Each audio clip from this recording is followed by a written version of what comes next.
Hello అండి, అందరికి ఎలా ఉన్నారు ఫ్రెండ్స్? బాగున్నారా? ఈరోజు మా ఇంట్లో లంచ్ వేడి వైట్ రైస్, వేడన్నం వేడిగా ఉంది వైట్ రైస్. ఇంకా మా మబ్బీ స్వామి నా కోసం పంపించింది.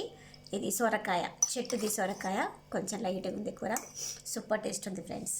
ఇది నేను నిన్న వేసిన మిల్మేకర్ తాలింపు, ఇది పప్పుచారులోకి మిల్మేకర్ తాలింపు వేసాను. ఇది కూడా బాగుంటుంది టేస్ట్. ఇంకా మా హస్బెండ్ కోసం టమాటా రోటి పచ్చడి, మా ఆయనకి స్పెషల్గా ఇప్పుడే వేసిన టమాటా రోటి పచ్చడి మా అందరికీ మస్తు ఫేవరెట్. వేడి అన్నంలో సూపర్ టేస్ట్ వస్తుంది. మీకు ఇది వీడియో కావాలంటే నాకు కామెంట్ చేయండి, చేసి చూపిస్తాను. ఇది ఇంకా స్పైసీగా చికెన్ కర్రీ, చికెన్ కొంచెం ఫ్రై. ఈరోజు బయట మాకైతే ఫుల్ చల్లగా ఉంది ఫ్రెండ్స్, అందుకే నాకు ఈ రోటి పచ్చడి వీటన్నిటికంటే నాకు చికెన్ ఫేవరెట్. సో నా కోసం చికెన్ ఫ్రై, వేడి అన్నంలో చికెన్ ఫ్రై ఉంటుంది. So like and share, subscribe. By.